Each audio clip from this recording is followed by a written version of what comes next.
Hello, everybody. Welcome to AEL Playoffs. We're down to just 6 teams remaining, which means myself and your boy Gex right up there. We're here to bring you a couple best-of-7 matches today. Feeling pretty jovial, a lot going on, Gex, and this just kind of smashed right in the middle of it. Yeah, absolutely. You're right. There is so much going on, and AEL's kind of at the center of that, a lot of it as well. So keep an eye out on everything going on. But yeah, today is all about university teams and big teams left now, I think, as well. Some of the teams left are absolutely massive in any setting. So to see them here in the uni divisions is going to be awesome. Yeah, it's going to be a pretty special day. I mean, already so many good teams have been knocked out at this stage. Glhf, kind of a surprise to see them go down this early. RMIT Black, though, having a nice little bit of a run through that lower bracket, and they're going to be taking on the Swang gang. That's going to be our first matchup of the day, and following this, it's always going to be a big one. That upper bracket grand final, we're going to have our first grand finalist at the end of tonight. So back-to-back series, it's going to be big. We're sending someone home, and we're sending someone through to the big final match.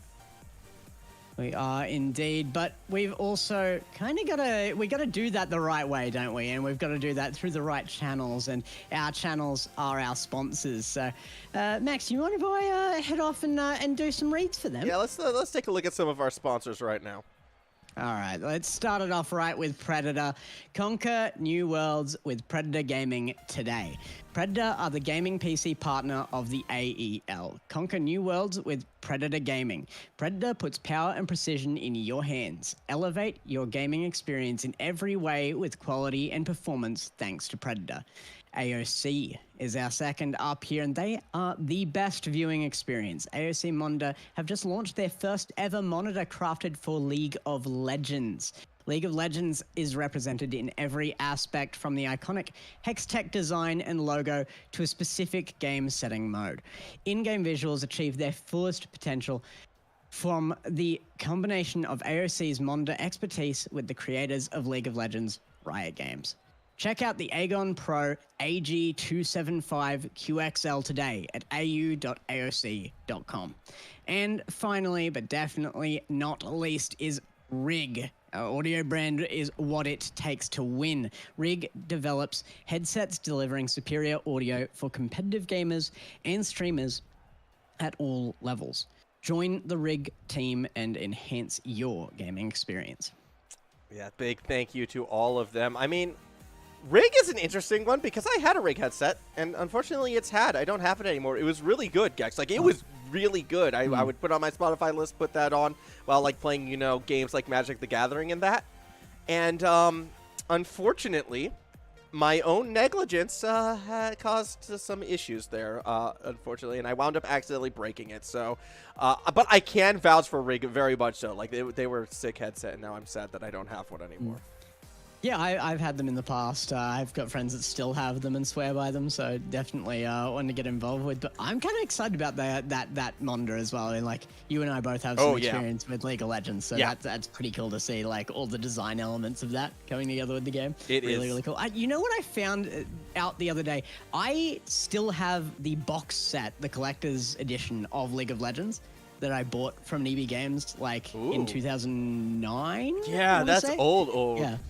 It's worth like $200 now, man. I've got it sitting in a box in my garage. I need to pull that thing out and protect it. Yeah, protect it all the way to eBay, perhaps. Look, that's neither here nor there, though. We got a matchup coming up for you. It's going to be Swang Gang taking on RMIT Black. A position in the Final Four is what is on the line for these two teams. They're pretty star-studded lineups, and I just want some predictions real quick before we send them through into the match.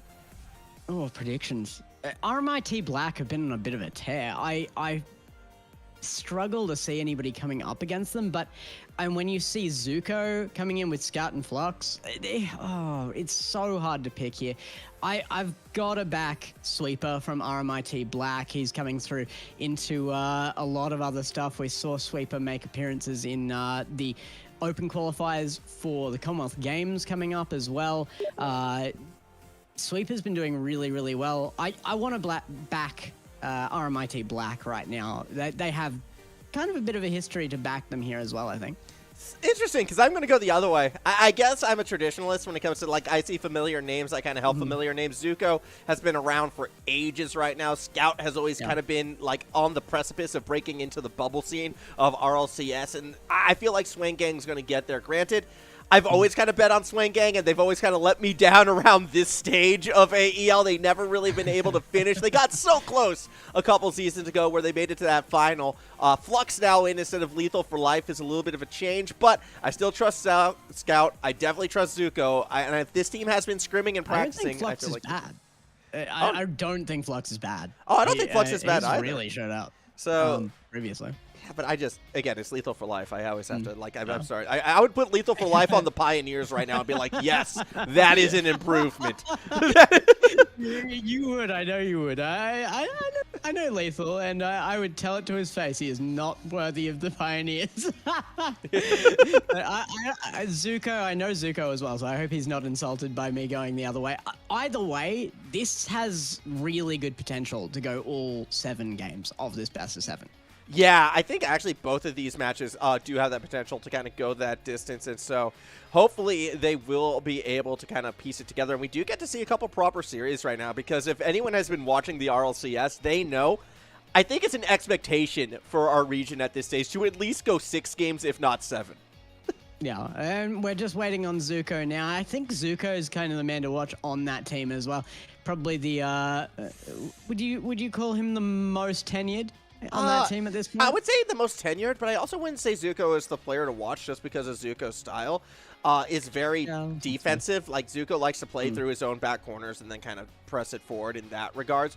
Whereas Scout, I think, could be that bit of a striker, and Flux as well, I think, likes to play a little bit further forward. So while, yes, Zuko Flux is very mechanical. Yeah, so I think Flux is, to be honest, I think Flux is going to be the player to look out for. You have Scout to sort of create the space moving forward, and you have Flux to be the one who kind of finishes the deal off, maybe switch around those two. But I actually see Zuko much more of a third-man role on this team.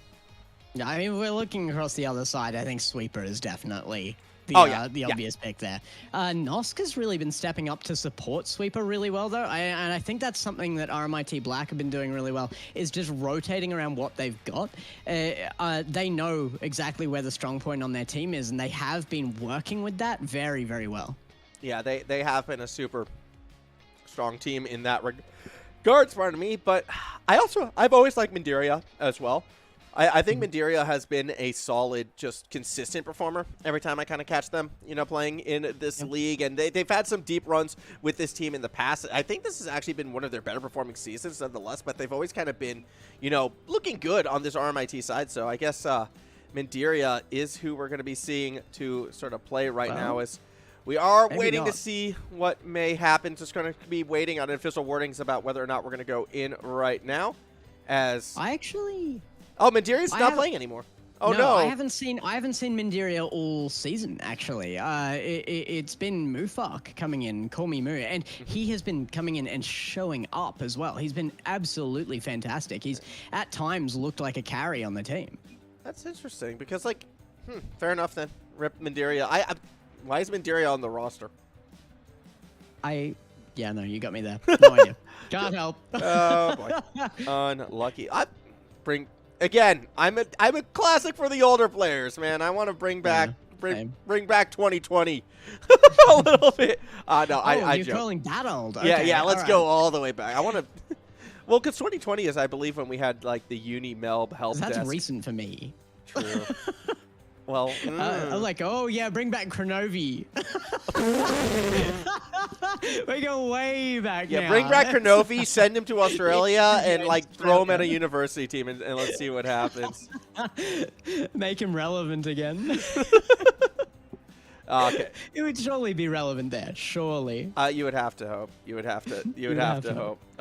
Hopefully we will be getting into this game shortly as well, just sort of waiting on what the word is going to be at this stage, because we might be walking into a 2v3, which could be pretty detrimental. Zuko's a pretty required player, I feel like, on the Swinburne side. It is making me nervous for my prediction. And like you said, he might not be like the player to watch. He might not be the pop-off crowd pleaser, but if you are that backline player, if you are playing out of your own corners and getting that defensive clears game push forward for your team, you need to be a crucial part of that. Yeah, and I mean, also it's a 2v3 in, lower bracket, Yeah, in general, final it's a 6 2v3, teams, yeah. right? Like, let's not kid ourselves. At this stage of the event, going into a 2v3 is such a disadvantage that I don't want to say no shot because that seems like a little bit harsh. So I'll say like a 0.1% chance of actually being able to pull this one through. Hey, of course, if it had been Lethal for life on the team, you would be. Oh, still Lethal could saying, 1v3. Easy clap. chance Yeah, of no, a that's win. 100% chance they got it, right? Like, let's be real here. Man, he's getting quite a shout out tonight. Are you meeting up with him later or something? Nah. You gotta make sure he's happy with you. I haven't actually spoken to him in a good long while. We'll be 2v3ing. Uh-oh. Word is 2v3ing in 3 minutes. We got the 3-minute countdown on right now. Actually, can I bring that up? Hold on. Let's see if we can bring up a 3-minute countdown. Let's make the... Nah, I'm not going to do that. That's a little bit too cruel. But essentially, that's what's happening right now. We got 3 minutes before the 2v3 kind of goes live in this regards, and that's going to be very painful for the Swang gang. They really will have their work cut out for them if that winds out to be the case. Yeah, it absolutely will be. And like you said, there isn't no chance of a win at that point, but both of these teams have made it so far into the competition, into the playoffs now, that you really can't afford any big errors, and having 2 players, that's going to be a big error. Yeah, that is a, near game-ending error. Like, it's... I don't want to sound too harsh here, but, like, I feel as if you don't win. You don't win that 2v3. I don't feel like it's harsh saying you're near grand finals and you're playing with 2 players. You probably don't win this. Like, they know that at this point. True. I suppose. I don't know. I just think a 2v3 is harsh in general. That said, we've got a little extension to the time. So a quarter past is when we're going to be kicking this one off, regardless if Zuko arrives or not. So if you're a friend of Zuko, if you know Zuko, send him a text. Say, hey, game time. Team needs you. Hurry up, because otherwise... and that's my in-depth analysis right there. You can quote me on that. Good luck spelling. Yeah, that's going in the paper, annotated correctly and everything. Yeah, exactly. How do you spell that? I don't know. That's up to them. That's not up to me. That's not your job. Yeah, Okay, that's not my job. That's out of your hands. Once it's past your lips, it's somebody else's responsibility. English was hard, okay? Like, I struggled. I never won the spelling bees in class. I always came in last. Always. Remember, everybody, Max isn't necessarily just from Australia, so... Hey, I did top Australian history 2 weeks after arriving into this country, okay? Ballina High School, you need to step up. I'm calling you out right now. You're beating my dad's history. That's where he went. Wait, your dad went to Ballina High? Yeah. Yo! That's actually kind of sick. That's where he grew up. Yeah. I remember going to Ballina to visit my grandparents and stuff. It's Very a place. pretty place, great place to visit. Mm-hmm. I'm not commenting on high school life. Yeah, I'm not. I was like, yeah. That all you got? Okay, Yeah. all right. We're moving on from that. 'Cause maybe at some point, AEL brings back the high school series. You're like, wait, Ballina?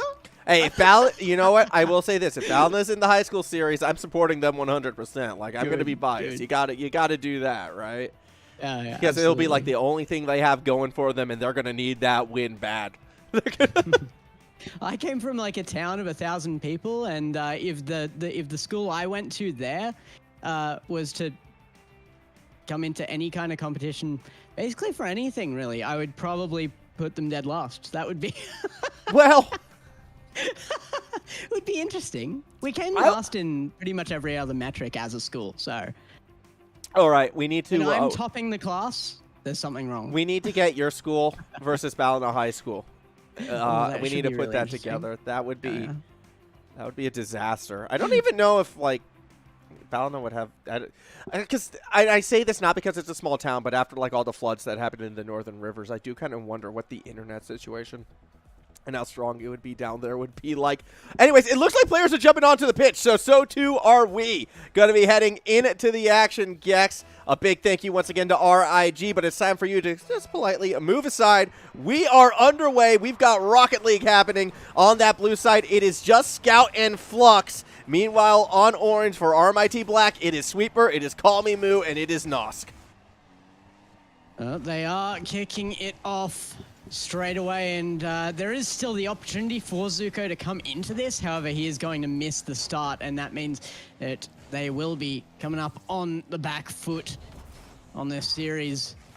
Let's just hope that the rest of the team can kind of step up to that mark and make sure that that back foot isn't too heavy. And I feel like historically this has been a little bit of a problem with the Swang gang. Like, they've always had super strong lineups, but they've played a lot of 2v3s in the past. They've had situations, you know, where they've spent too much studying the night before and then come in maybe not playing 100% or not having practice. And sometimes your star-studded lineups have come a little bit short. Granted, the 2v3s don't normally happen in these positions right now. In fact, last time they were in the finals, they actually brought all 4 of their players, and they had a good run at it despite falling short to beating Lethal, Uni-SA.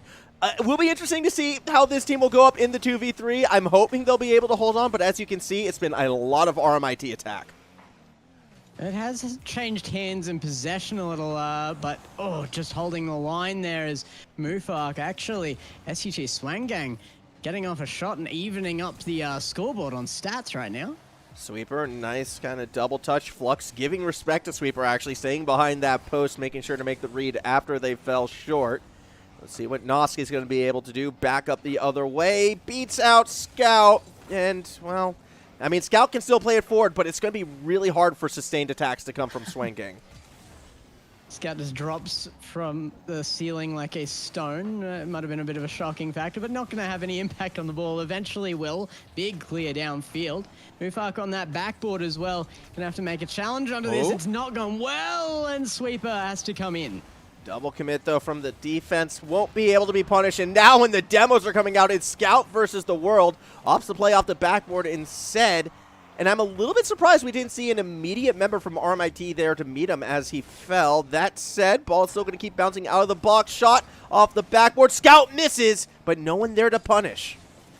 Oh, and no way. Shot is going to come out of SUT Swang Gang. I mean, we're used to RMIT Black having a little bit of a slow start, and they are definitely slowing things down right now, but I never thought the first shot we were seeing to come out successful was going to come out of the Swang Gang 2v3. And especially not with just a simple flick out of the middle of the field with 2 defenders back. That is... I don't want to sound too harsh right here, but that was just a straight-up defensive misplay coming from RMIT. And yes, it's a 2v3, but so far in this game, we haven't seen RMIT really use their numbers to their advantage. We haven't really seen them try to force any plays. They're playing quite conservatively, and they're letting Swang Gang get away with a lot. That's what I was saying. Like, it's not only conservative in play style, but in speed. They are so slow on field right now for what we're used to out of RMIT Black. They are a very high-speed team. Oh, I don't know how that didn't make it there. I swear that bump actually reached Scout. He just ignored it. Yeah, I mean, you know what? Just good recovery from Scout, and that's going to keep this a 1-0 game. Under 2 minutes remaining in it with the real chance is the Swang Gang right now. Bumps coming through. Flux and Scout have a peek, but Nosk might be able to go that other way. Call Me Moo's going to look for the demo, doesn't find it, shot off the post. It didn't go in initially. Moo will tap it through. Yeah, he had to be there at the end there. RMIT Black definitely are picking up the pace, though. They're putting on the pressure. They're using the fact that this is a 3v2. They want to, at the very least, keep this to an even game until the possibility of Zuko, by the looks of it. But they are going to have to force a win out of this at some point. You are here in playoffs, and you're in the lower end of it as well. One loss here sends you home, so they have to make every moment count, no matter how disappointing that is for Swang Gang. Yeah, we'll see if that is going to be able to come to fruition at this stage. Nosk with the clearing touch. Had that been accurate, we would have been looking at a game-leading goal. As it stands, Scout is going to try to play through the corner where Flux was waiting. Sweeper steals it away. Nice touch off the backboard from Flux, but now we're seeing the more forward motions from RMIT Black. Now we're seeing them take risks with the challenges. If Flux can make multiple defenders miss, though, there's still a chance. Scout was there for the pass. Call Me Moo's demo shuts it down.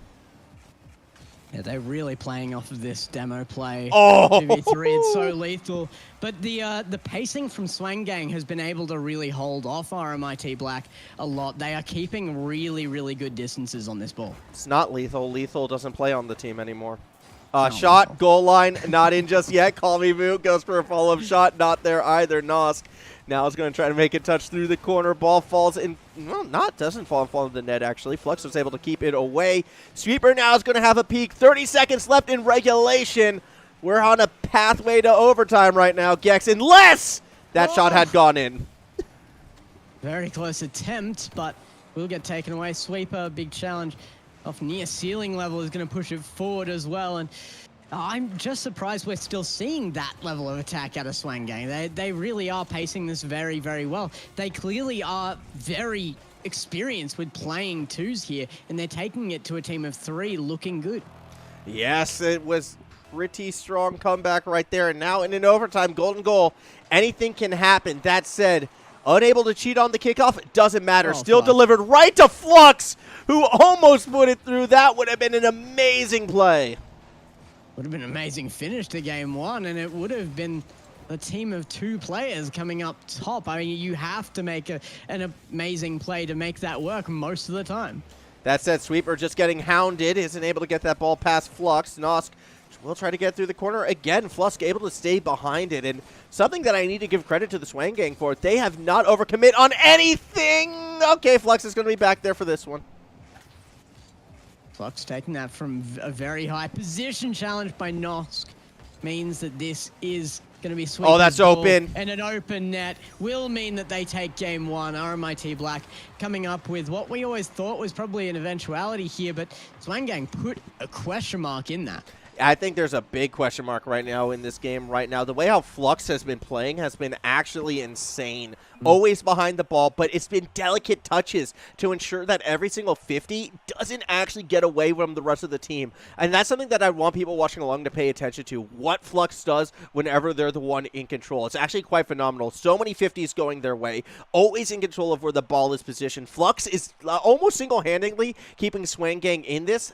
Scout is still crazy good, though, as well. Like, these two are playing out of their mind. It's just a bit unfortunate they're missing that third member. I mean, the thing is, you can't even take this to an even game unless both members of Swang Gang are working so well together. And that's why I was pointing out these guys clearly have some experience together in twos, because Scout, while Flux was doing amazing things with all that possession, Scout was perfectly positioned, waiting for that to pop out. Not every touch is going to go your way, but if you can control that to a manageable position on field when it does come off you, your teammate waiting there, they take back control over and over again. They put shots on and they made saves. It just came down to a numbers game. Yeah, I think that's the big thing. It came down a little bit to that numbers game, and unfortunately, Swang Gang, that's going to be a disadvantage that they'll have until Zuko is able to rejoin this series. So we'll see if we get to that stage. We'll see if Zuko will find a way to get involved. As it stands right now, we're looking at a 1-0 lead for RMIT Black. It is a best of 7, so there is time. I don't know, like, did Zuko just get time zones wrong? I really hope not. Wait, time zones. I mean, where are the 2 teams from? I should be clear on that already, but you know what? My memory. They're both Melbourne. They're both. Oh! Melbourne, yeah, so don't think so. But Sweeper, he knows something. He knows how to score. I mean, that was the first real positional mistake that we saw actually out of the Swang Gang. The double commit, both players got beat. Sweeper just had to get some power behind that strike. Gets it in the net. 1-0 lead for RMIT Black. And it might not even have been positional as a mistake. It could have been judgmental. It definitely was a very long shot to get it to that corner. It would have been a save anywhere else put on net. And you saw how badly RMIT Black started the first game off, being really slow to every touch and making poor touches and decisions out of the gate there, waiting to see how their opponents would handle that. They did come back in the end, obviously, but maybe that's what maybe that's what Swang Gang are expecting out of RMIT Black. Perhaps, and I also kind of feel like at this stage, if you're RMIT Black, because you have that numbers advantage, you're eventually going to get situations like this. Call me Moo, sees the open net, scores the open net, 2-0 lead for RMIT.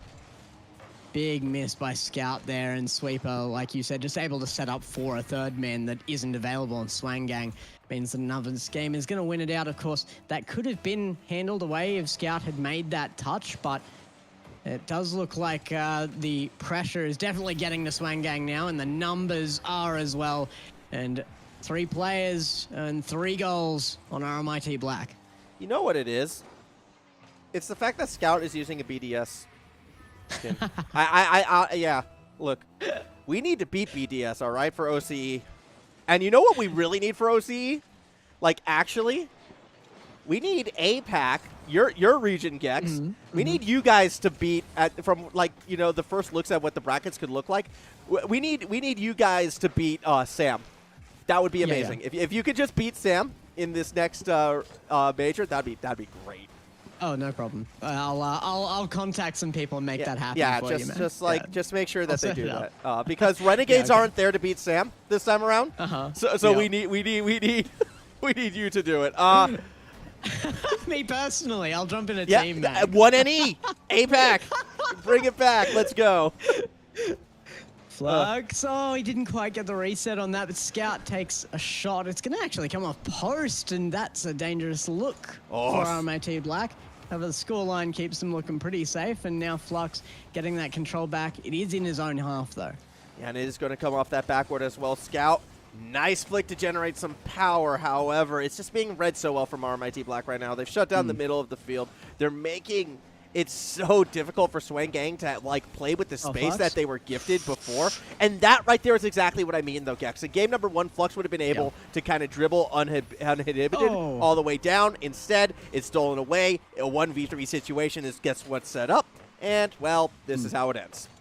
But, I mean, that should be a dangerous challenge in a 2v3. Don't get me wrong, he had to kind of make that. That was their chance to actually break away from that. Had he conquered that challenge, they probably had a good chance at making a go out of that. But, yeah, it does come down to the fact that RMIT Black, with a player up, have also increased speed, so they effectively are actually able to use that. And now they're doing, because game 1 it was a very passive from RMIT Black, and it was way more passive than it needed to be. Scout almost was able to take it the distance. Eventually will kind of be slowed up at the end, but this is the RMIT I was expecting to see in game number 1, just not giving any space, not giving any quarter to the Swang Gang, just sort of scoring goals at will right now as soon as they make one defender miss. 5-0 lead.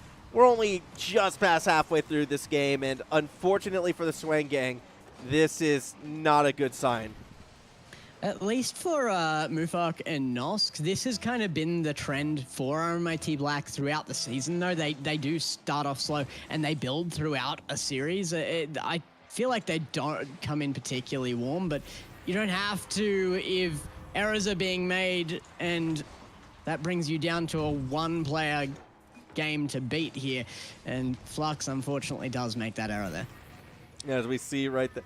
Unfortunately, a little bit of chat was kind of coming up right there, so we kind of got to see, you know, what the players might think of the situation at the moment, and not the greatest. If that is the case, RMIT Black wants a challenge. I appreciate that. Oh, I appreciate that. I'm talking about what Scout said. If that is the case. It would not have been the first time this has happened for the Swang Gang. It would be the first time for Zuko, but not the first time for the Swang Gang.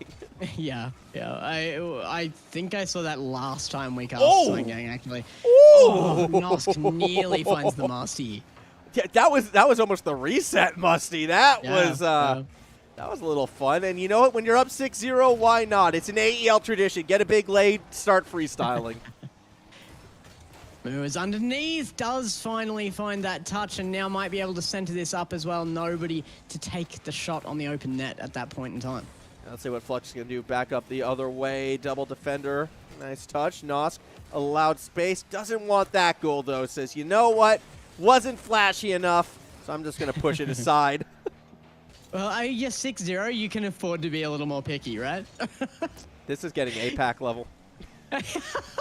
Don't say that.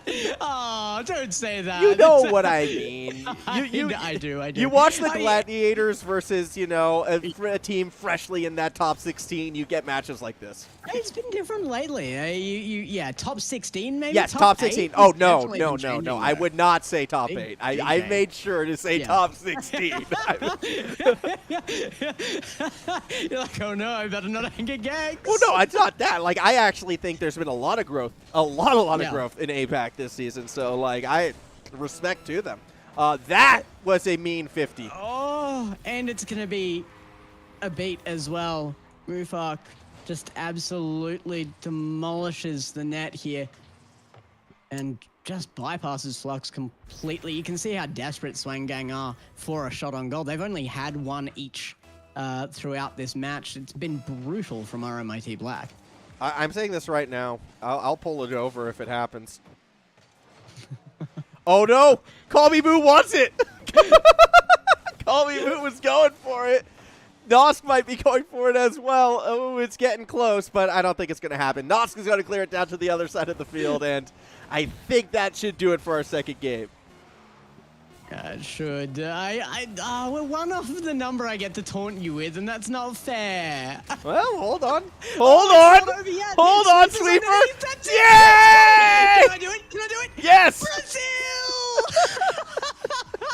I hope you've got control of that camera. We're in a replay. I'll wait till we kick off that next game. But yeah, I love Flux, by the way, turtling it through just to make sure it gets that distance. There's a lot of actually sick mechanics at the end of that one. But, I mean, look, this is an unfortunate situation. The 2v3, it's kind of going the direction we thought it was going to happen. RMIT Black obviously very happy with that Brazil scoreline. I don't know. The GG is still coming out from the Swang Gang, so I appreciate that very much. So this is rough for RMIT. Turn it into a freestyle match. No, Nosk has so much respect. I like it. They're like, you know what? Wait, this isn't fun. Let's make it fun for everybody, right? Oh, yeah, shout out to Sweeper as well. Sweeper I have to pointing out how good this is for us. I'm just gonna say we're just talking APAC. yeah, right. Moving on completely. Not your schools, not the universities in general, not even Australia. We have moved way on. Well, let's look. There's actually a lot to talk about right now, and if the games continue in this fashion, I think it's a good chance because we can.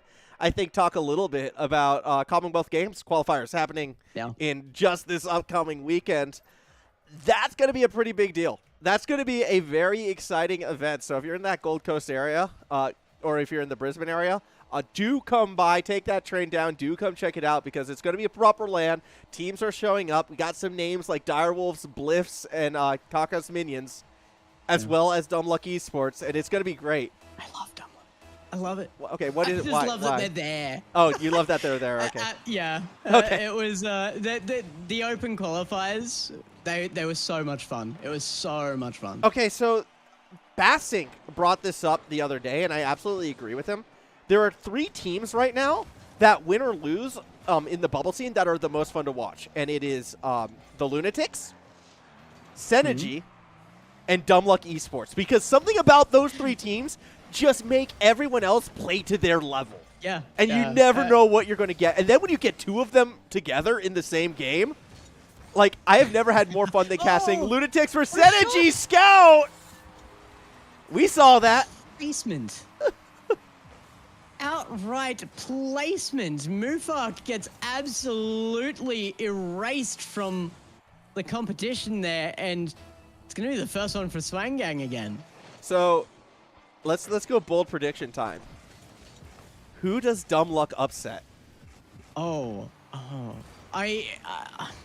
hate to say this, but I don't think that their beat on ground 0 for the qualification was an upset at all. So everything from here on out, though, definitely is. I think that beat on ground 0 was ground 0 was in a weird place. As we're gonna watch Nosk go for the touch, it's gonna be saved on the line.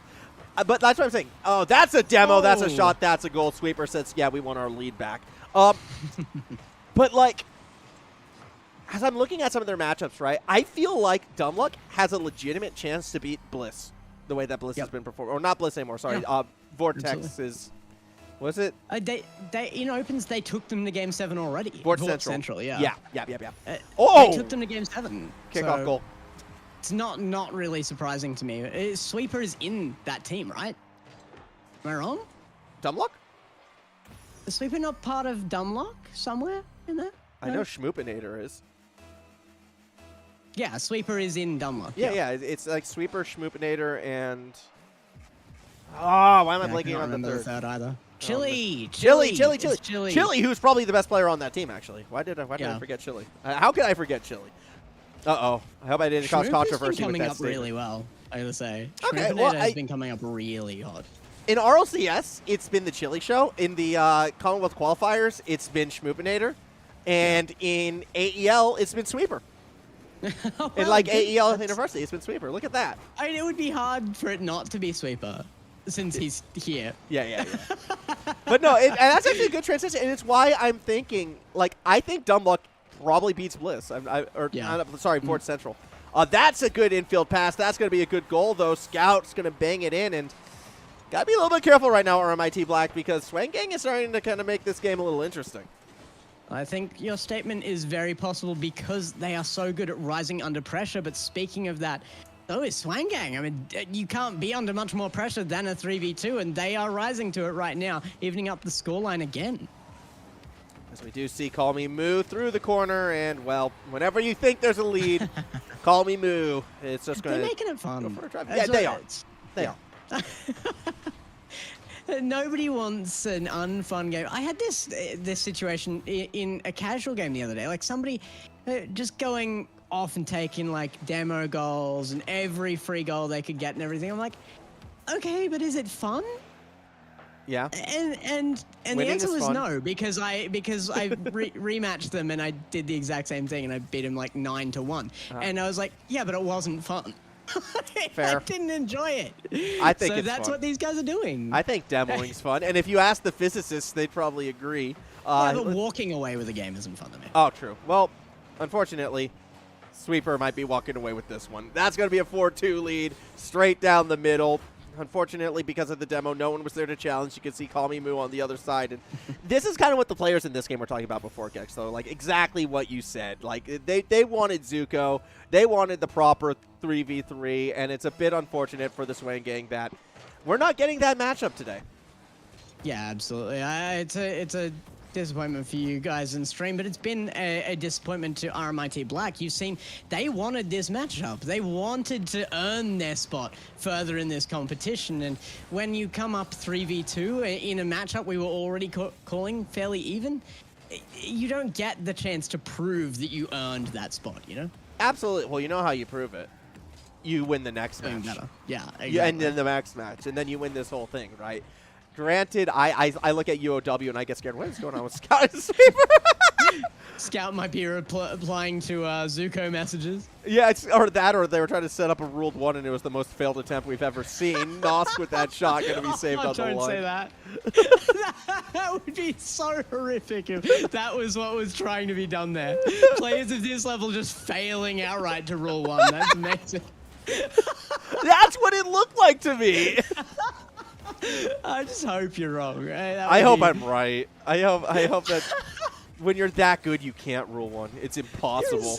You're as chaotic as Boyoroyo. He's going to the major, and he's like, man, I hope NRG don't make it. I'd love to see them, but it's hilarious if they don't. Oh, like, wow. I mean, to be fair, I kind of feel like that was universally felt by everyone outside of NA. Yeah. Outside of NRG fans. I have to say, NRG not making it funny because they're still going to Worlds. The heartbreak on the Renegades, that was not funny. That was brutal. Yeah, that's it's quite hard to conquer that. But it does give chance to Pioneers. I think it gives them even bigger chance to Pioneers than they had previously. So. Speaking of chances, capitalized on Sweeper. Absolutely sending that. What a beautiful little scoop here. Oh, that was You rarely see scoops off the ground like that. Normally scoops are set up off the wall or off the ceiling. But to have the speed to do that off the ground, that's just filthy. Fake. Double fake. Nearly the triple fake. You said that and I had flashbacks. I was playing ranked the other night and 3 games in a row I got a Smurf who was musty flicking and flip cancelling it to turn it into a scoop air dribble. It was one of the most insane things I've ever seen. I may have run into that same Smurf too in my level games. It was interesting though because he straight up said though at the very start, "I'm Smurf. It's okay though. I'll FF that end."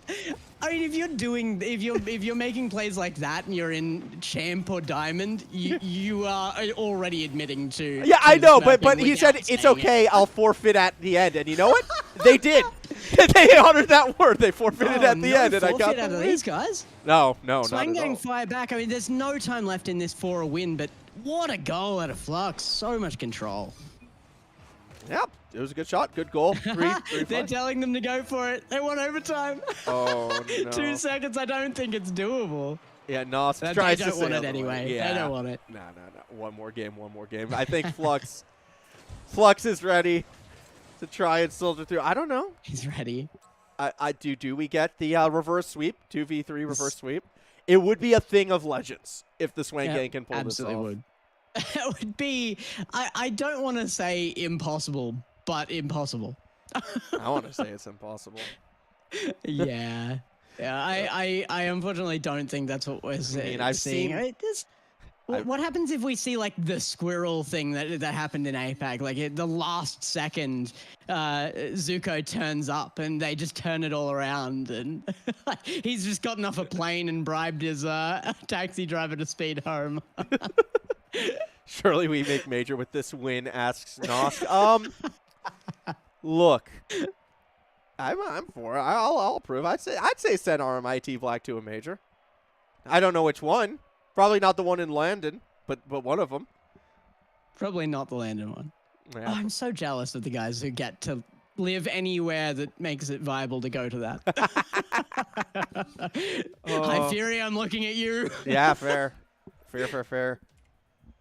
Hi, Fury, Bacon. You know he stole the accommodation of Boyero. They left it for a day, and it got booked by somebody else. Turns out it was Hyperia. Oh, nice. Exact same party size and everything, just amazingly coincidental. Nice. I like it. I like it a lot. Here you go. Call me Moo versus Scout. Scout would win out. Because, yeah, the Boyo, Bacon, and Hyperia, if they're not all at the major, I don't know what they're doing. Good infield pass to Sweeper. That's going to be a 1-0 lead. Yeah, that's an amazing passing play to just start this off really, really quick off the backboard. Oh, Flux really could have made a difference to that if he'd just been up a little earlier. I feel like once you're in this position, you've taken all these losses already. You've seen that big blowout scoreline once. Swang gang just have to be pretty shot on confidence at this point as well, though. Yeah, well, I mean, they're still going for freestyle shots. I think they've recognized they're not winning this game, so they're just going to make of the matchup what it is. They're scrimming. I still wish Scout was, repping a power skin, I guess, at this stage, which you buy from the NA shop. You know what? I'm kind of okay with the BDS right now. Oh, the shot away, Flux off the backboard and Sweeper. I don't actually know if I've checked. What does that one look like? I haven't the power one? It's yellow and black. It's like a yellow. Oh no, it looks sick. It looks fine. It's just funny that in order to get an OCE skin, it came from the NA shop. Like that's what. Well, I mean, you could say the same thing about Pioneers. Like there was the possibility of that, at least. True. I mean, the Pioneers, I reckon, are going to get a skin before next season starts. Like. Oh, they have to. They have to. They've been too dominant. Yeah, they've been such a. And I do hope they perform, just like I hope whoever represents APAC performs. So specifically. I'm pulling for the Gladiators. I'll straight up admit it. Shot from Flux, looking for the double shutdown by Sweeper. Yeah, I hope so as well. As much as I've been rooting for somebody to come up and conquer the kings of APAC and everything, nobody deserves to be there more than them. They have been absolutely unbelievable this season. Oh, that said, Nosk looking to set something up right here. Squishy save doesn't work out, and it's a 2-0 lead. Oh, that's so rough. squishy save looked to be pretty good. Flux lined that up almost perfectly, but Nosk finds the angle at the last moment. 95 kph, not going to be any kind of laser shot in the goal, but the angle makes it work. Here we go. As we do move on. Scout off that backboard, looking for a pass back. Flux wins that next challenge. Back into the corner we go, where Sweeper will follow it up. Gonna see a bit of a mussy right now. Call me Moo underneath. Couldn't quite get the shot in. Oh, there is going to be a shot though, and it's unfortunately for the Swang gang going to be RMIT Black again. Looks like both teams have agreed to just end this one. yeah, I think we're finally kind of wrapping this one up. That's all well and good. And you know what? If you want to see Sweeper get properly challenged, look no further than the Gold Coast this weekend with Dumb Luck Esports, where they're going to be taking on, Vort Central, a team that hopefully will be able to kind of flip things around for themselves. They've been on a little bit of a downward trend. The Dire Wolves, a team that's hopefully going to flip things around for themselves. They've been on a downward trend. And the Minions, who are actually a very strong team and would be favorites, but if we've learned anything about an OCE, Gex, favorites don't win. Favorites own goal. Favorites wind up 2v3ing. That's fair. And in saying that, being that it is a 2v3, you probably haven't seen the best out of Sweeper either. You need somebody to force that out of you to play your best. You have to be pushed to your best, and this hasn't been a push for Sweeper. If you want to see the absolute best out of him, check out this weekend. Yeah, it's going to be fun. It's going to be a fun event. I'm, super excited for it. The only thing I'm not excited for is whatever that, casters influencers show match was. I saw that on the schedule. Oh, no. I didn't. Oh, no. I saw that, and I don't know what that is. But I think someone's going to need to be there to cast as Gex makes a fool of themselves, so hopefully I can stay behind the desk for it. Do you remember, Asia? It was a thing for a little while, the Gex Max. 1v1s? Yeah, back when you were just out of gold. Yeah. And still beating me. That's humiliating. All I did was sit in net and drive straight, okay? It wasn't like I was imploring any big brain strategies or mechanics. It worked. Yeah, as I got better at the game, thing. I got worse at 1v1s because I started trying to actually play the game. That's a big mistake. Here comes Nos going for the 50, not going to find it. Moo setting up for what could be the last one here. A minute left on clock, but it looks like it will be saved for later. Nosk trying to make that moment now. Flux, does he find the touch? No, but it's enough to fake out Nosk. Yeah, not quite going to be there. Flux, a bump from behind. Not a double touch into the own net. Would have been 6 Sweeper. Would have been a pretty nice own goal. Instead, we go back the other way. Nosk looking to stay with it, but it does get denied. It would be so nice to see Swang Gang finish this off with a goal of their own, just represent themselves well, because they have played very well as a two-man squad. That second game obviously was a blowout with RMIT Black just taking advantage of the situation of that 2v3. The demos and everything make that quite unfair, but they've been pretty good with it since, and the games haven't blown out as much as you might expect. No, they haven't been, but again, the inclusion of Zuko could have done so much for this team. However, Sweeper agrees with us. Sweeper agrees with us and says, yes, they deserve 1 goal. Sweeper embodying the spirit of Zuko. I hope that was intentional, because that's borderline. Yeah, I think it had to be, surely. It was slow enough that you could definitely I don't want to give him the benefit of the doubt, especially if Flux gets this goal. Gex! 2 seconds. Gex! Oh, surely they give them the overtime. Yeah. RMIT Black part like the Red Sea and let this through for the overtime. Boy, here we go. These 2 seconds, critical for the survival of the Swang Gang. They need to put something together here. Kickoff goes completely the wrong direction, and that will do it. RMIT Black get the sweep. They win the 2v3, but it is what it is. We move on. We move on. We move on. We must.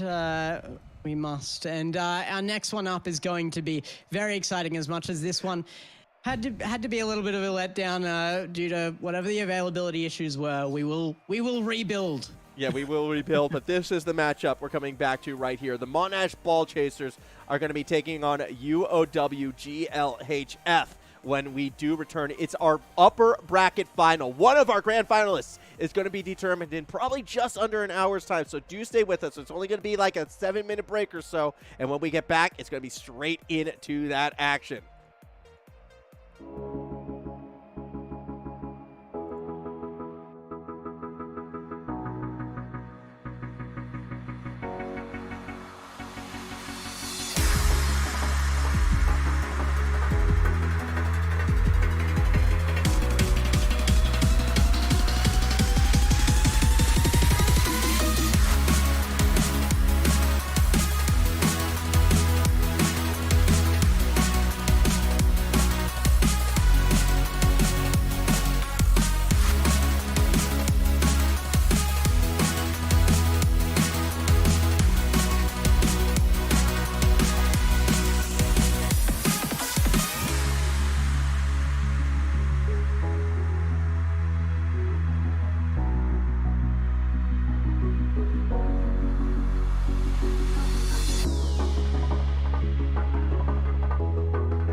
We are back, everybody, as we are set to get into our winners bracket finals. The Monash Ball Chasers about to take on UOW Glhf. Yes, the Ball Chasers.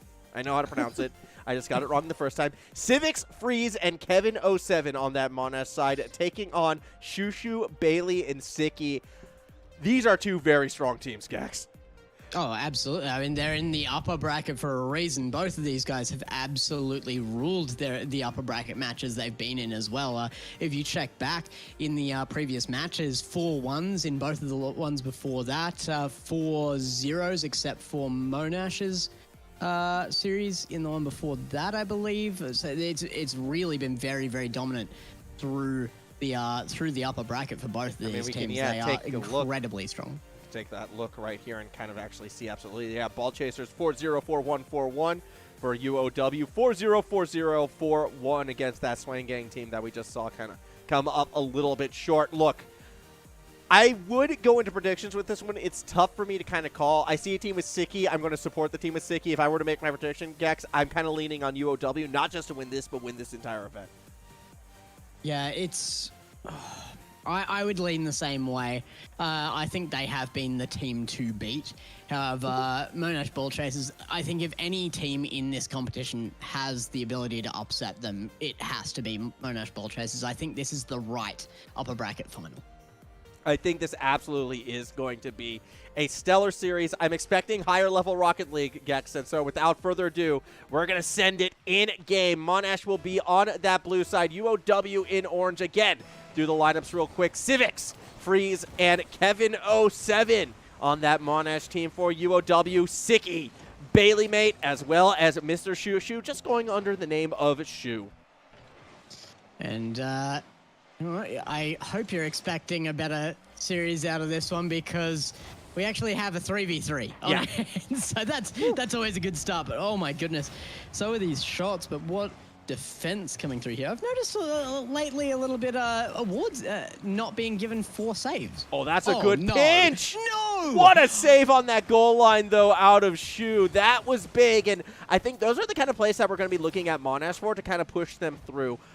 It's interesting because we've had RLCS players, and we've had big names of RLCS players like in the past kind of play through these AEL. Siki, definitely one of the more prestigious players we've seen here, but unlike some of the others, like your Zens, he's never really been that big mechanical player, Gex. He's not really the one who's going to, like, double reset on you, play off the backboard, like your Levi's or your baked potatoes or anything like that. He's very much a just smart player more so than anything else. So we'll be curious to see if Siki can have that same sort of impact in a game that they might struggle a little bit to just take over completely by their mechanics alone.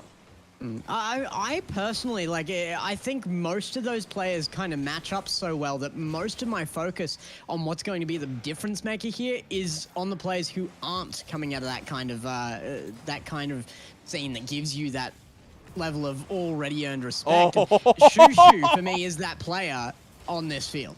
That said, I mean, you can just see a little taste of what Siki was able to do right there. That dribble over the top was delivered perfectly to Bailey. Unfortunately, the shot wound up a little bit high. But again, it wasn't the most mechanical play, Gex, but it was sort of the enabling plays. And I think that's what we're going to see the most from Siki. And it goes back to your point. It's why the pressure is going to be on Shu. It's going to be on Bailey. They're going to get enabled to have the best shot they have to win this game. The question is, will they be able to capitalize on it? Oh, upfield, it's come. Civex on the back foot will pace that out. I think he was trying to draw the attackers forward for a bigger clear, but he mistouches that and leaves that as an opportunity for Bailey Mate. Yeah, Kevin, either too much faith in the team may have been called off or just didn't think Bailey was going to be able to find that strike. Kind of hesitated on the backboard right there, and the end result is going to be that 1-0 lead. Kevin07's another bigger name that I'm going to be keen to watch out for. We've seen Kevin07 plenty of times, multiple seasons now in AEL, always gets those deep runs.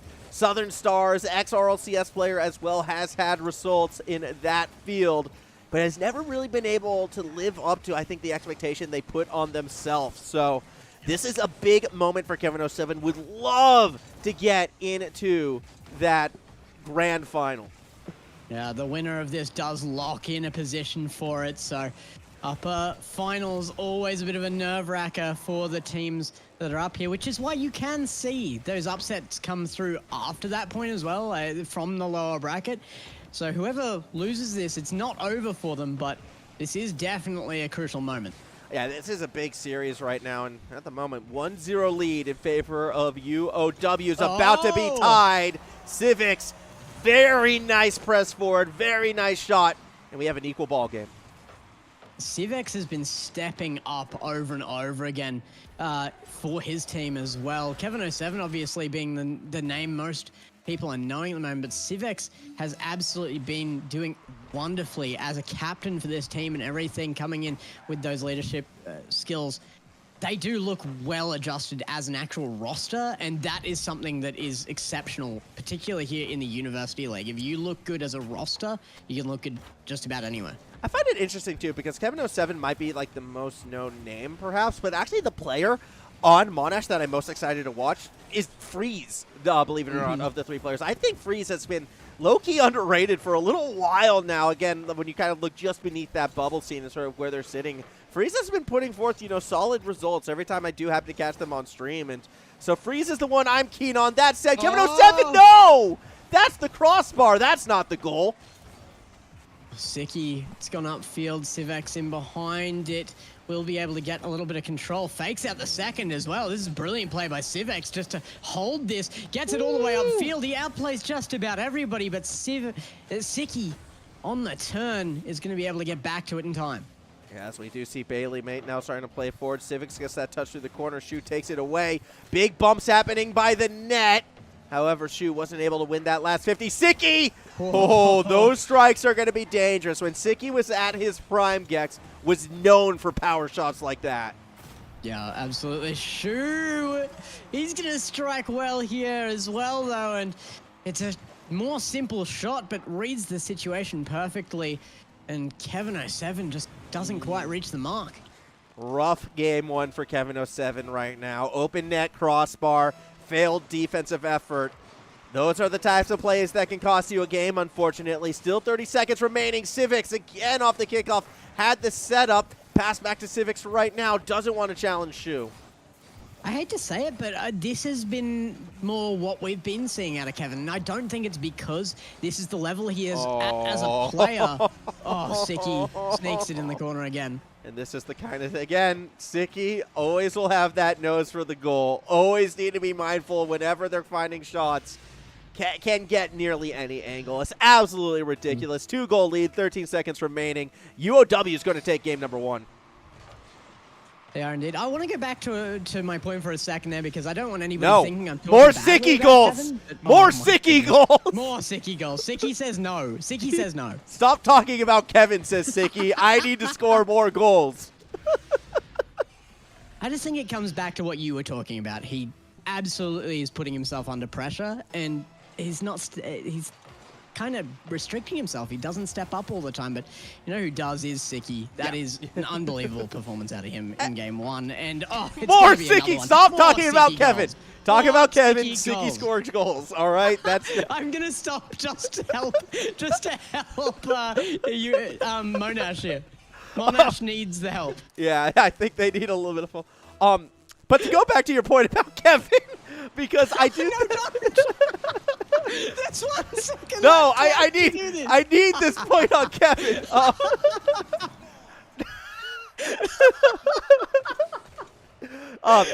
Okay, now the game's over. Goals can't be scored.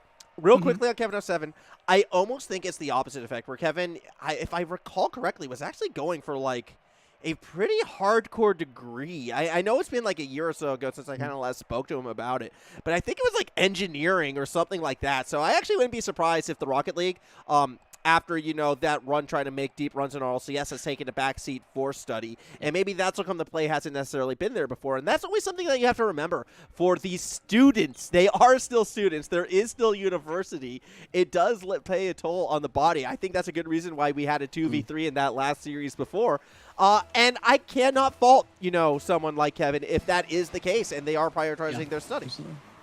But you also have to be realistic with the skills that you have left, right? And I think that might be where it's coming down as well, because once you've been in that position, you've been an RLCS player, you've seen that scene, you do then take that on yourself, particularly in a team in a university series, to be that carrying force, making the important touches, and sometimes that does break him down a little bit.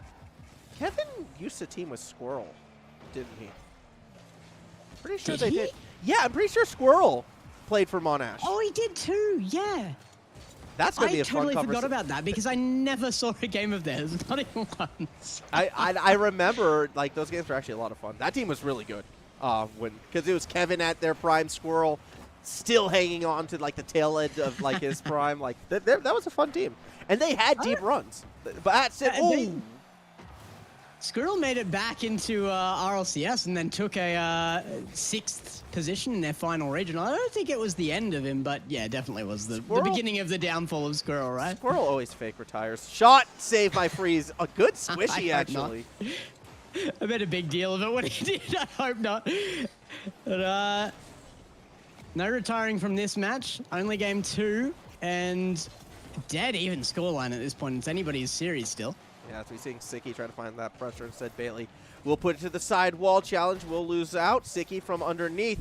Oh, man, making everybody miss except for Freeze, who does eventually win it through. Gets the ball to the backboard. Shu gets demoed from behind. Freeze setting up everything, but Kevin can't find the goal. You said to keep an eye on Freeze. You see exactly why they're coming through to try and be the cleanup guy as well there. But I agree. Freeze might not always be the player to watch, but when there's a moment that somebody needs to step up and 0-0 is often that moment, Freeze will be that person. Bump on the goal line. Bailey too far forward. Civics keeping it up as Sicky has to go for corner boost. Okay. A play across the middle. Kevin 07 will clear. It's a big controlling touch though, and Freeze does get back to it. Shu has control of the ball, but not really enough momentum to get this out of here. Huge bump there in the corner, but it will not stop Sicky from making that control back into GLHF's. That's a good shot. Here, UOW just holding the line. It was a good shot until you see Sicky just like has that one red on the line. The goal line defense from UOW right now really holding on quite nicely. Shu's going to try to push it to the safety of the corner. Kevin not really expecting even that touch realistically. Had to back up into it, and now Freeze kind of drops it in an awkward spot. Bump from behind, throws Sicky off target. Now we'll get a second chance off of Civex. It is collected. Kevin misses. Oh, that was scary. Freeze has that first save. It still could be big, though. If Freeze doesn't connect with Civex like that, what a clear downfield. Shu makes a very crucial touch to put that out of danger, but Civex is challenging this again. Bailey Mate doesn't read it. Freeze in the corner, looking threatening. It's going to be Civex to drop it down to the center, though. And it will get beaten out. UOW holding on again and bringing it back to the midfield, but still. No, Kevin! Kevin drops it. Freeze is right there, but can't make the shot. Oh, I thought Kevin actually had accidentally saved it. I didn't see the pass underneath. That was such a deceptive play. So unfortunate for Monash that doesn't turn into a goal. I want to see more of that, though. That pass was absolutely sick. Freeze challenged well there, but it will go to Civex, who made the right call on that. Need to hold on to it, though, and Sticky has control right now. Mechanics? The flip reset to Shu. The block is there, but Bailey Mate is there as well, finishing it off brilliantly. What a play out of UOW. Oh, my God. I mean, first of all, the reset into the pass to Shu, the double commit, and yeah, when you see how panicked that defense was, there's no risk for the third member to play that one forward. All Bailey had to do was touch the ball, and it was going to go in.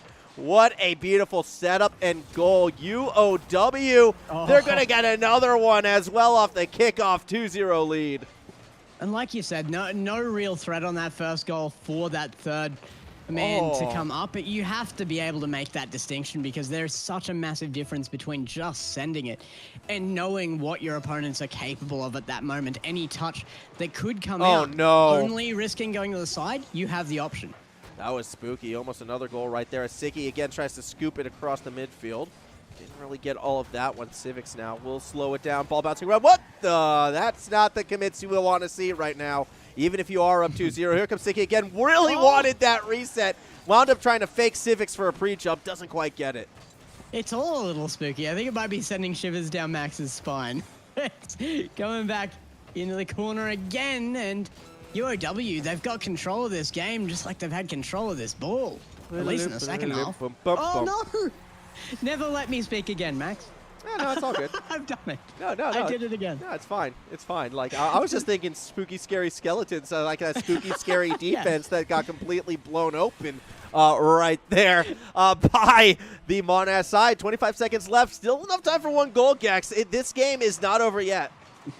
Spooky, scary skeletons leaves defense blown away. Pretty much. that seems to be the direction we're headed, unless Kevin can maybe turn it around. Civics goes for the bump. Missed both the defenders. 10 seconds remaining. Shu leading the charge. Bailey, why are you on the other side of the field right now? That is so ambitious, and this is kind of the problem I was a little bit afraid of. Last chance right now for Monash to equalize this game. Siki says no. Kevin says maybe. So, yeah.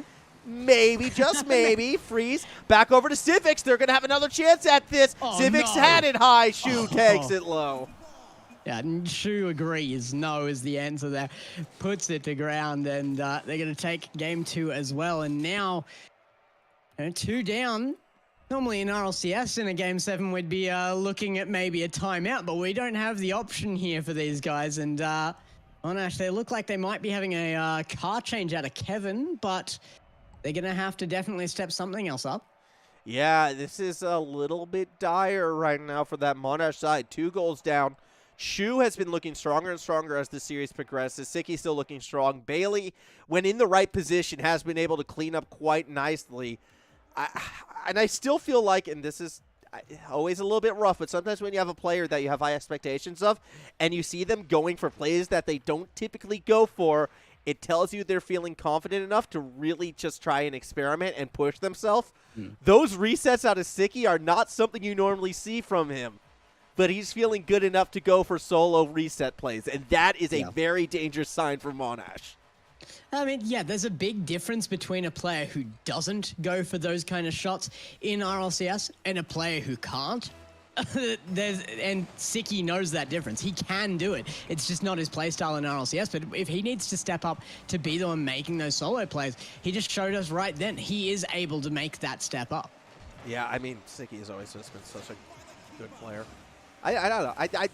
There's just some players that you always kind of wind up following. Caveman Ben being another one, funnily enough. They were each teammates, right? Either way, Shu's going to take that shot. Not going to find its mark. As we do cross things around for the moment. Freeze underneath. He actually got Shu to miss. Bailey will be able to beat that one out. Nothing there to be able to continue the attack. The teammates do take control, and Siki, a touch there, might be able to send it back the other way now. Shu tries to put it forward. Civex pacing that well. Does mean all this can do is make it to the midline. As we see Kevin trying to get something going across that midfield, but he's going to go too far with it. Pass down to Civex, but it will get cleared over into the corner. Civex again having a little peek.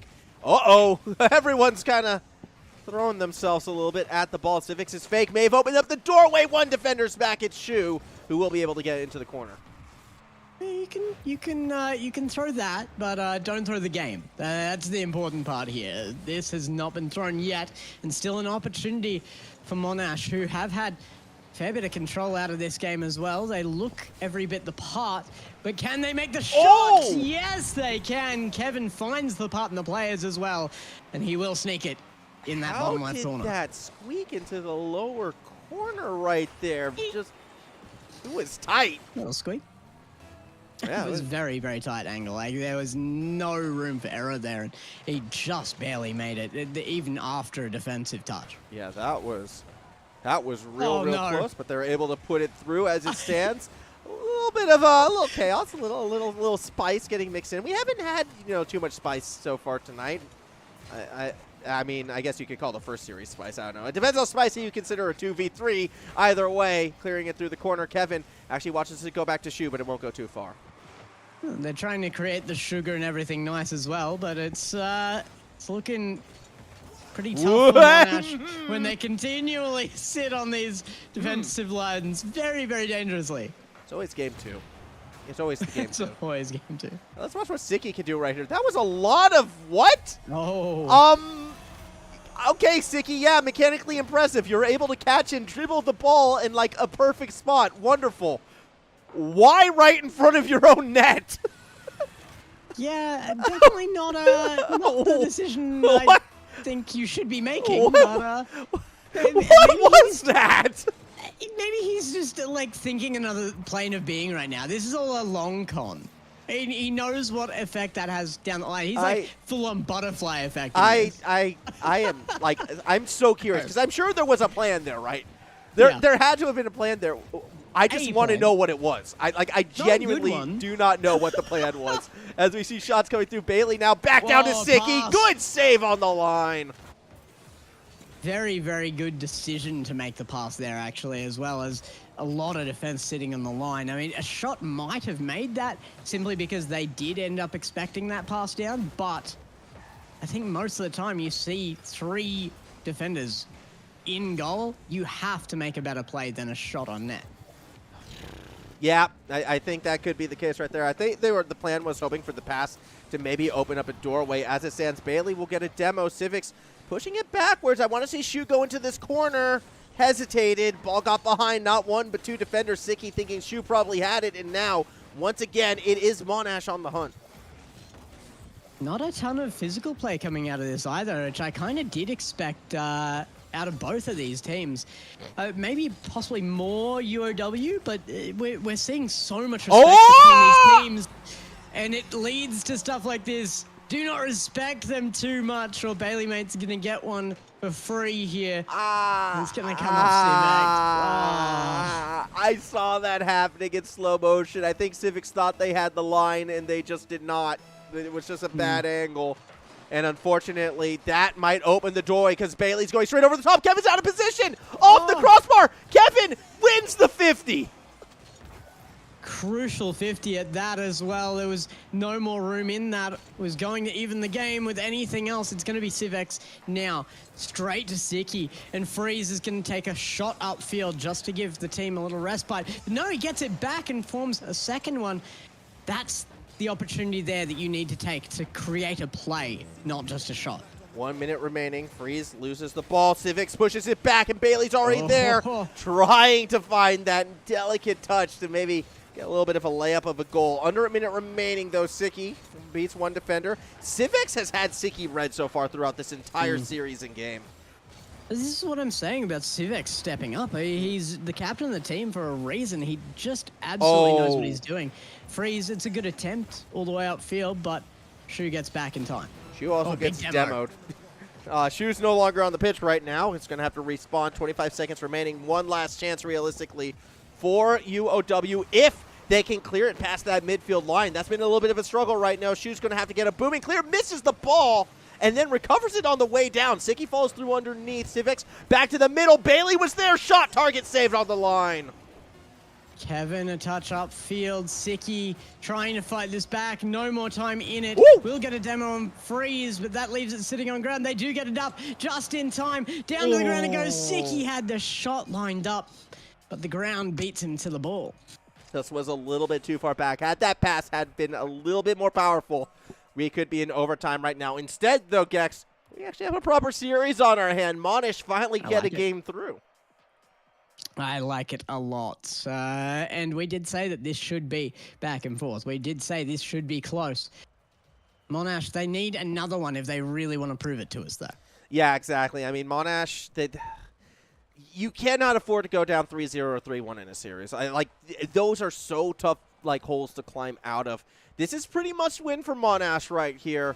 Hopefully they can be able to continue that momentum. That said, UOW was getting dangerously close to a couple goals towards the tail end of that last game.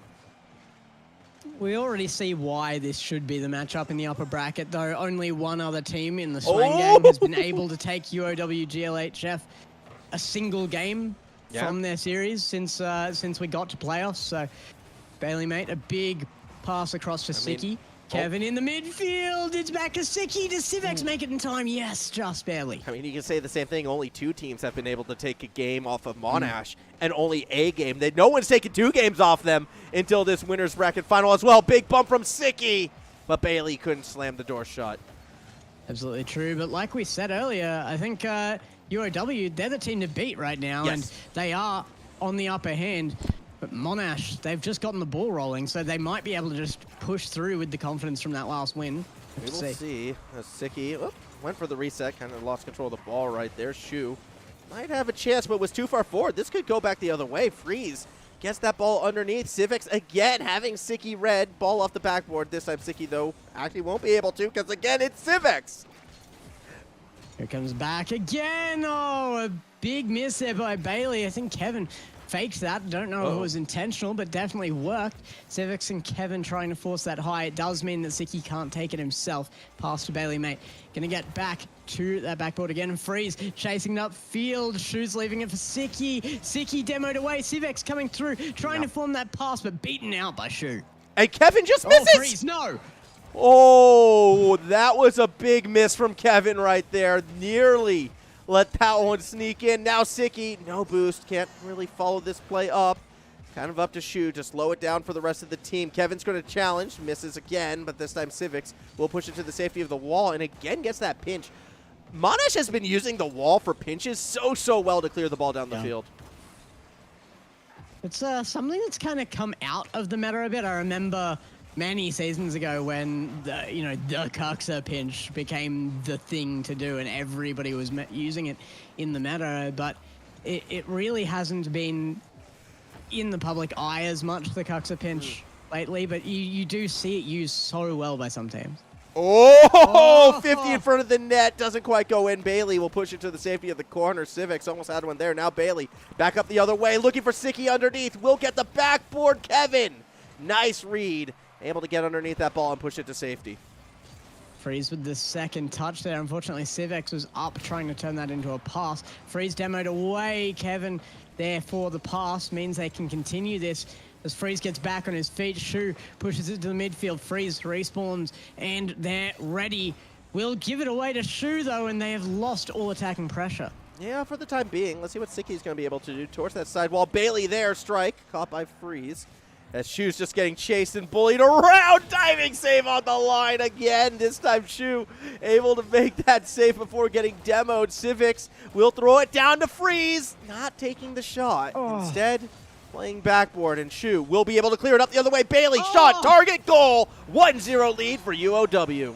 I was just about to say on 0-0 with coming down to 1:30 left, with 100 seconds left on the clock now. This is becoming such an unbelievably tense game. The first goal could win it, and maybe it just has. UOW, they step up. Oh my God. I love it when the cheaters hit the ball at the exact same time right there as Kevin and Shu did. Just a second kickoff. Yeah, that was pretty special. Either way, Freeze looking for Civics, intercepted by Bailey on the line.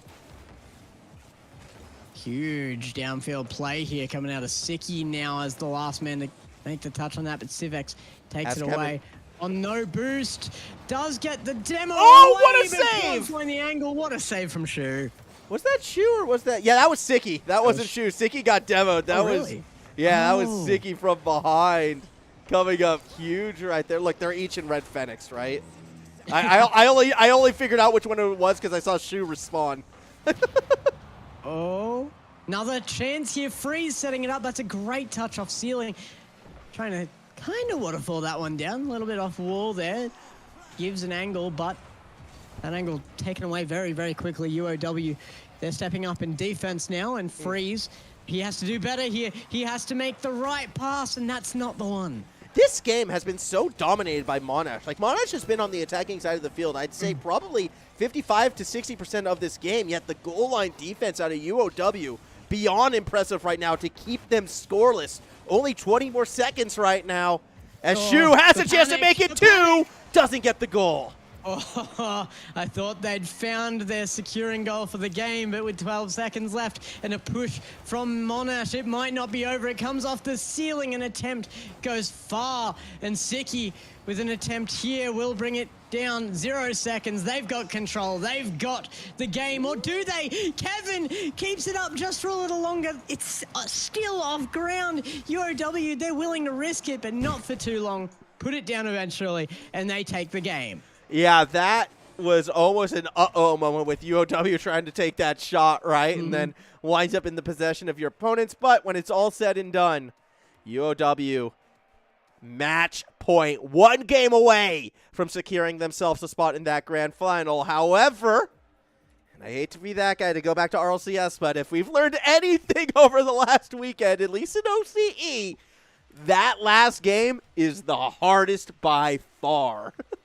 Yeah, and you've already got one out here as well. Monash are not sitting on a 0-game series score. That is a big difference. Once you get taken 3 games back-to-back, oftentimes the hardest thing is just cracking the scoreline and breaking the series open. Once you've done that, it's a lot easier to come back and go, okay, well, they're only so many wins up.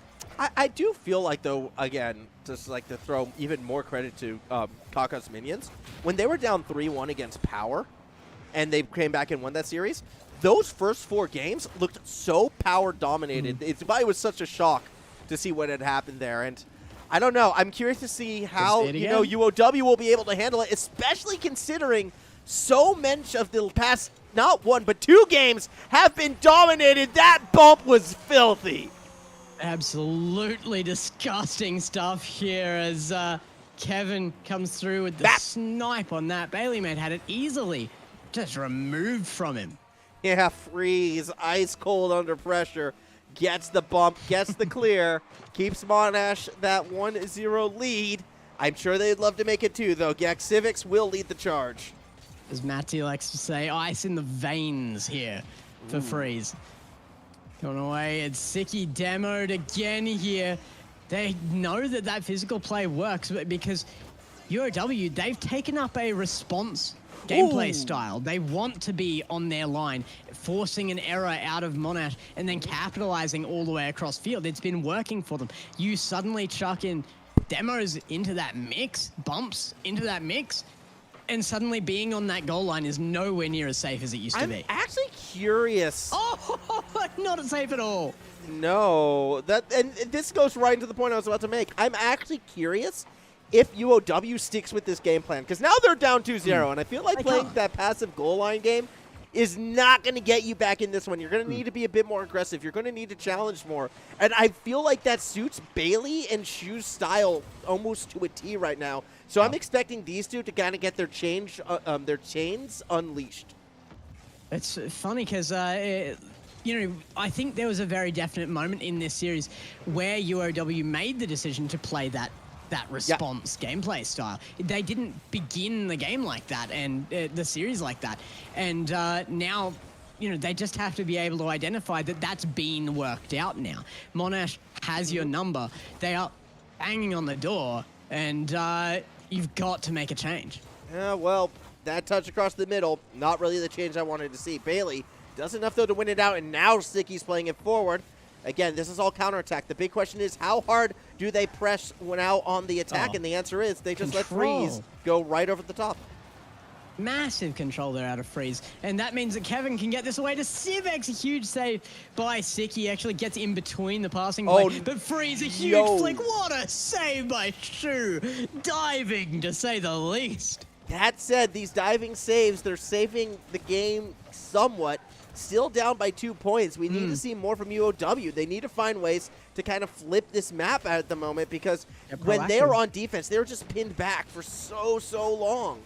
Yeah, they do. They need to get Whoa! What a save! How does Shu make that? A little bit of luck bumped into the course of that, but using the flip to make sure he actually doesn't let that pass. Even a touch on him was still probably going to make it scrape through and get into net somewhere behind him, and yet that flip just means that he gets the contact perfectly center of that ball. And just think about how much more impressive this would be right now if the game wasn't 2-0, almost 3-0. Still might be. Sicky will clear it out to safety, but these are great saves, yes, and it's fantastic to watch.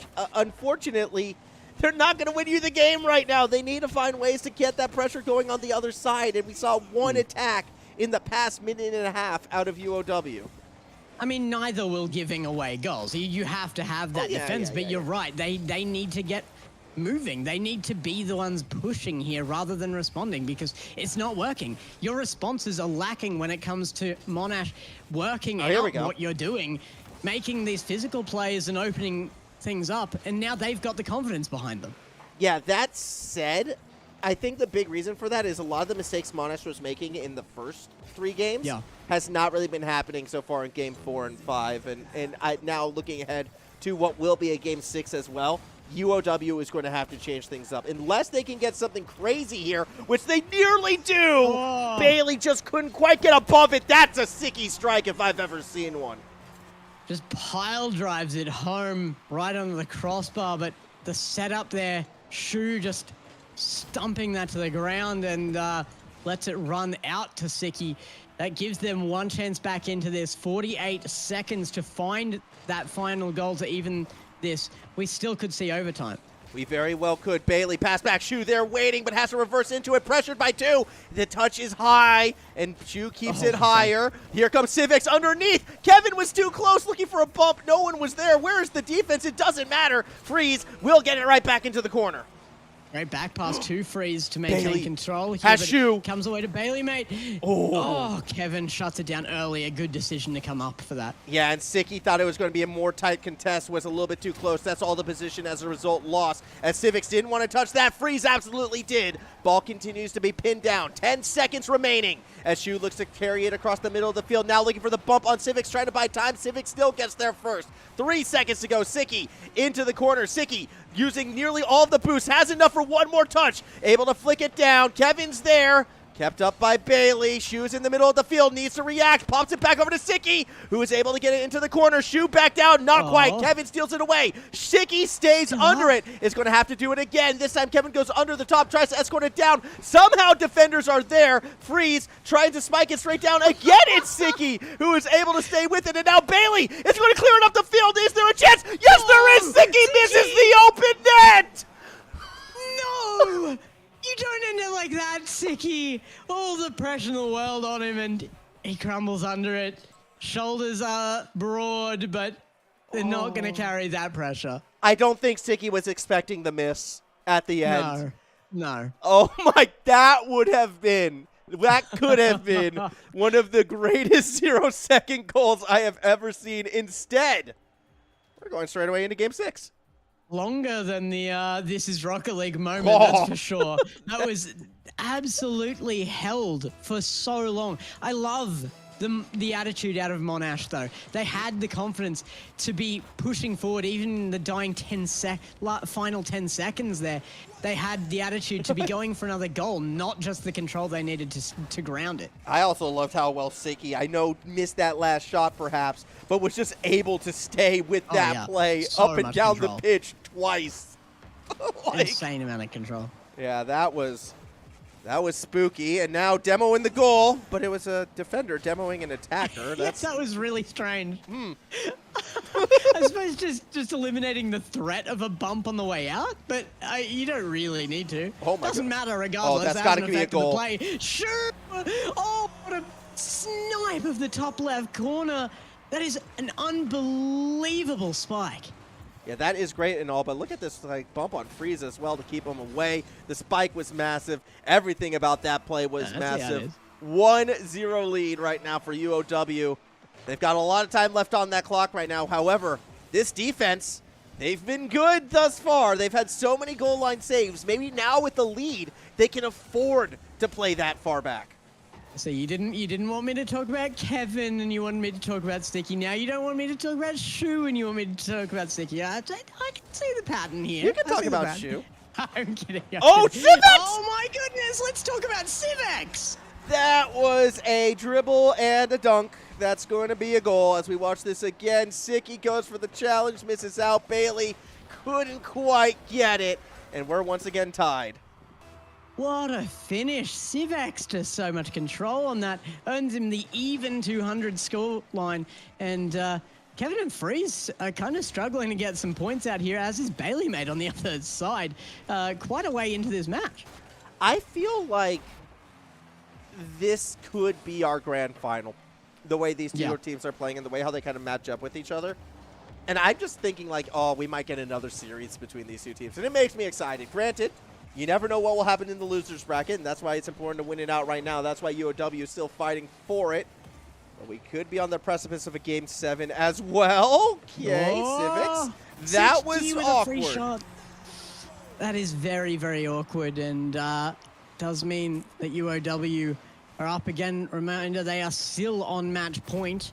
They have lost their second game for the first time since reaching the playoffs, but they are definitely up here now, still under threat, and Freeze might be able to capitalize on that threat. No touch coming through. No. Civex a challenge, but Shu back to it now. Kevin gonna look to pass it down to someone, stolen away by Bailey off that backboard. Freeze isn't there for the bump. Sicky, however, is off the roof looking for the next touch. Whoa! Couldn't quite get the dunk. That's okay. I mean, if UOW makes this a 2-goal differential with the way how their defense has been playing, I feel like Monash might just be out of it. No, I got to agree. It hasn't really taken much for a game to be just taken away from either side. This has become very, very even towards the end of this series. It's taken a lot of changes and adjustments in play style, but there it is. There's the 2-goal lead, and it comes off the back of Bailey, mate. What a redirect. Yeah, we watched this again, just outpacing Civics to the ball, something that, you know, no one else realistically has been able to do this game. Civics has been the fastest player, but not at that moment. 2-goal lead, and this is UOW perhaps starting to finally start to push this one away. Sicky looking to play that backboard. 2 defenders are there. You know, the timeline, the score, if you were going by last game, this is a game-winning score, but with half a game left, there's still an opportunity, and we haven't seen, in the last game at least, it be Monash on that losing side, so maybe they have the push back into this. They need to get that confidence back into them, though, and I think they really lost a lot after that massive hold on 0 seconds from that last one. They realized how dominant the control from UOW can be, and Civex might be able to break that mindset. Oh, Kevin. Yeah, this has been a rough series for Kevin right now. I was looking stronger throughout the middle of it, but again, those unforced errors starting to creep up, and you cannot afford to see those at this stage of the game. Sicky passed back. Bailey was too close, and that's going to leave Shu on their own on defense, and we'll have to make the backward read. Kevin was there. Good touch, but Bailey cheating forward actually loses out on the 50. This could be the opening. Where's the shot going to come from? It looks like Shu may have pushed it to safety. Very dangerous challenge out of Civex on that last one to get the 50 as well, and barely did make it in time. It shows exactly how much they understand the importance of getting this next goal in a good time frame. If they leave this into the final minute, or if they let one more in, it could be over for them. Shu, that is some unbelievable control back to it. He lost it for a second, jumps, finds the touch, and reads the defense perfectly. That reset was nasty right there out of Shu, and with the 3-goal lead, that may have been the backbreaker for this one. UOW, just over a minute to go. Desperation from Monash. They needed the quick goal. They're not going to get it just yet. Shu, a bit of a miss. Will get back to it eventually, but not before Kevin can try and send this to the backboard. It's straight to Bailey, mate. Now Civex underneath. 0 boost. Will 50 it. Freeze, an opportunity. We know Freeze to be one of these players to be able to get these very consistent setups, but it's the confidence being shown right now out of UOW. They are back on top of the game, back on top of the series. They know it. The time is ticking down, and I think this might be over. 30 seconds. Yeah, Gex, this one's done and dusted. UOW, I think they can start to take their victory laps about now, because they're going to put this series away. Or are they? Open net freeze. Oh, no! Okay, no! Kevin, this is well saved by Sicky. And, yep, all right, victory laps, series over. UOW, they're going to the grand final. Oh, look, it is a good thing that the grand final could offer a rematch here. It's still in question in that lower bracket, but we have the potential. And I know you said you were keen to see another series out of these guys. We actually have the potential for 2 more. We can see 3 here in the playoffs, because if anything is to happen from the lower bracket, they have to make a full bracket reset. You have to beat that top bracket twice to make it fair because everybody gets 2 chances. Yeah, it's going to be a bit of a wild run, but when it's all said and done, that UOW team, they look so tough to beat. And to bracket reset against them right now, I don't know. Yeah. I don't know how possible or how feasible that actually is. It would be an incredibly tough ask. But, I mean, so was this series, and they did rise to that occasion at times. They just weren't able to hold on to that for the full series. We asked for a change out of UOW. They found that, and that's what got them the win. Yeah, exactly. So that is going to be it for today. 2 very different series. Not a had one series. Well, it was, a little bit of a freestyle showcase, maybe a little bit of a 2v3, but that other series, that winner's final, maybe a taste of what's to come. GG's to Monash. GG's, they're going all the way through. And also, GG's to RMIT for surviving their lower bracket run. Yet Gex, we're only about a week away from our grand final.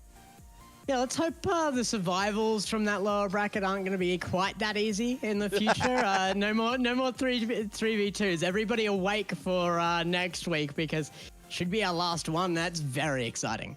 Yeah, that's not the only thing, though, that's coming up as well. We still also have, that little event happening down there at the Gold Coast, our Commonwealth Games qualifiers. That's going to be an insane weekend. Not to mention all the other sports at AEL, your Dotas, your CSGOs. Unfortunately, World of Takes has come to an end already, but that might be back next season. I don't actually know if that will be it. I'm sad about that. I wanted it on that. I love that game.